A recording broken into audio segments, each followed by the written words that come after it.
students, welcome to Sumaya English Primary School Class 6 and the subject is Science. And the chapter is 1 and the name of the chapter is Natural Resources, Air, Water and Land. So here is the figure. You can look it down here. Atmosphere, hydrosphere and the lithosphere. It is the spheres of the earth which we have divided in three parts, that is atmosphere, which is also known as air, hydrosphere, which is also known as water, and the lithosphere, which is the earth, which is the another name we can also give it as a land. This all together is known as the biosphere. So in this biosphere we can see the different types of living things which occupy this all three spheres of the earth. So it means the biosphere has a life.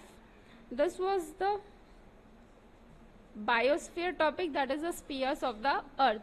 Now next we will see what are the natural resources. So the earth is the only one planet where we can see the life, that means living things, those who have the life. On the earth, life is dependent on many different factors. Here we can see the example: land, water, air, living things, temperature, food and many more it is there.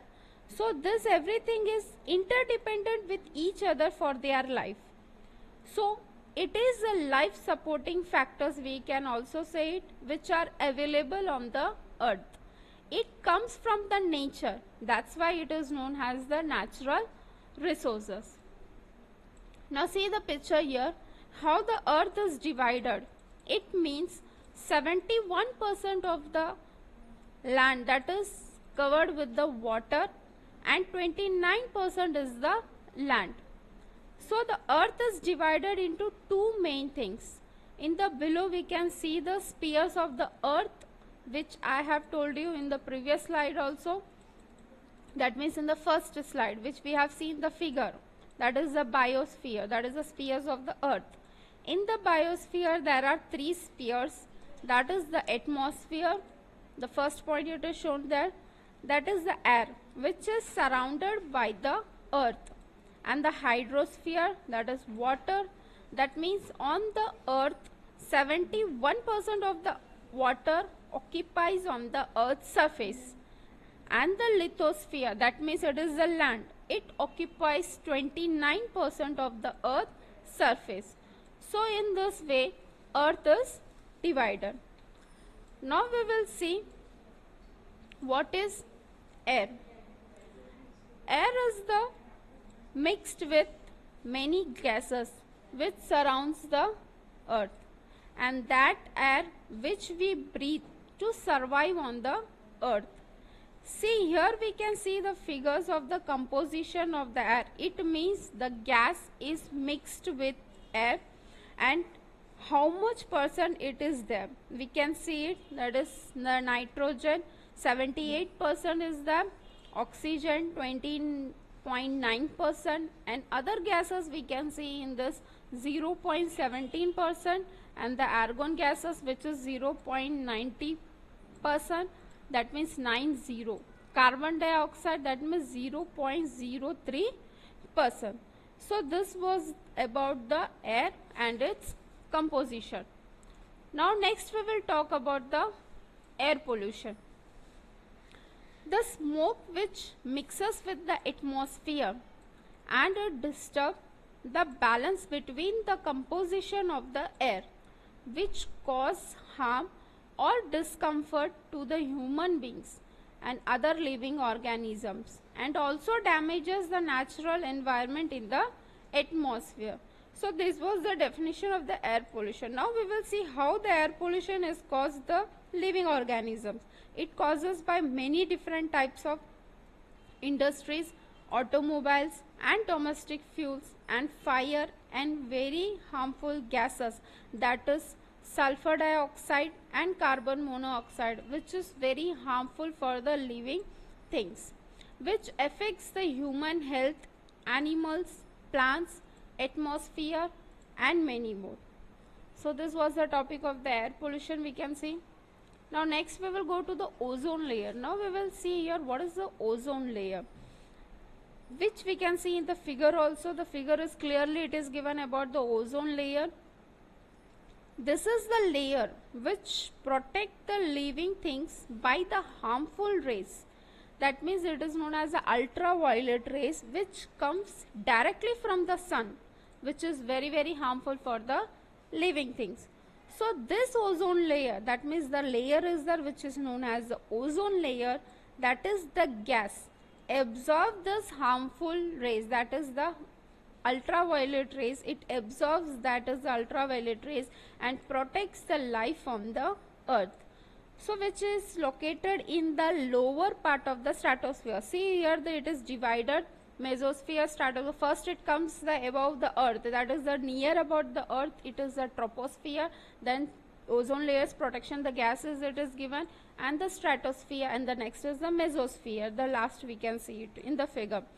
So in the lower part of the stratosphere, and it also exists in the troposphere. In the troposphere also the ozone layer exists, and exactly if we will talk about, it is located in the stratosphere only.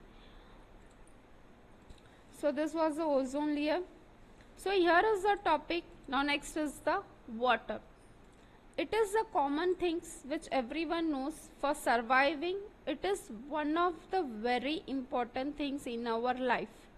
So water is made up of very tiny, it means very small molecules of hydrogen and the oxygen.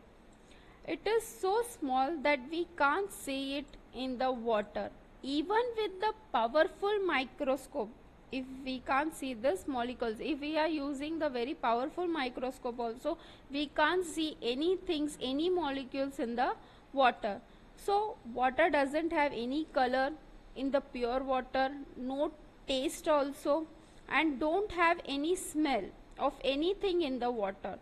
So this was some important things about the water we have seen. On the earth, water exists in the three forms, which everyone knows. It is the basic things, that is in the form of the solid, liquid, and the gases. In the solid also there is a varieties of the solid form, that is in the ice form, hail, snow, or the frost. And if we will talk about the liquid also, it is in the form of the lakes, oceans, rain, dew, fog, or the mist. And if we will talk about the gas, it is also in the form of the steam. That means it is known as a water vapor, which is invisible water in the air. That means invisible means which we cannot see in the air.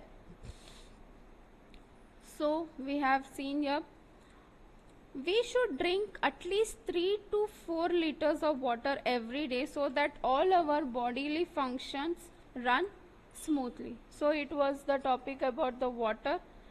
Now here is the distributions of the water we can see on the earth. How the water is divided on the earth. You can see the figure how it is divided. That means the salt water is how many percent we can see, that is the 97.5%, and the fresh water we can see is the 2.5% is there, and the ice, in the form of the ice we can see it is a 69.5%, and the groundwater is about 30.1%, and the surface water is about the 0.4%. And this surface water is divided into 0.4% is there, and in the forms of, we will see, that is the rivers, lakes, atmosphere, and the soil moisture. So in this way water is divided on the earth. Now in this chapter we have seen, that is the natural resources. We have seen about the air, water, and now the last we will see about the land. Land is also one of the most important factor in our life. It can be seen in the forms of stones, big rocks, and different types of soils. The land is not same in everywhere. In some places we can see in the form of the hilly types, and in some places it is very flat. All the living beings, including animals also, everyone live on land. It means we use the land for fulfilling our needs only. We use the land for farming, means that is agriculture, for building houses, roads, and many more it is there which we are fulfilling our needs by using the land. The forest which is grown on land, that is also used for plants and the animals, and the minerals, crude oil and the natural gas which are also obtained from the land, which is very important for us. So it means land is also one of the very important resource. That means in the natural resources which we have seen the three things, that is the air, water and land. So here you can see the figure of the layers of the land, how the land is seen in the under the land, that we can see the layers of the land. Here is the layers under the land surface.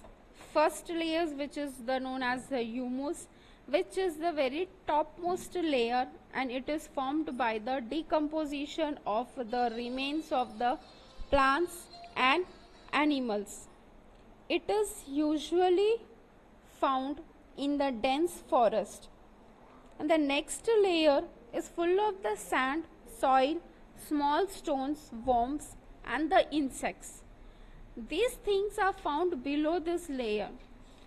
Then the next layer is the proportion of the soil decreases and that of the rock increases. That means the soils get decreases and it forms in the rock form. In this way, at last, there is a proportion of the rocks that is known as the bedrock. So in this way, the soil is different in different region. I hope the topic is clear. Thank you.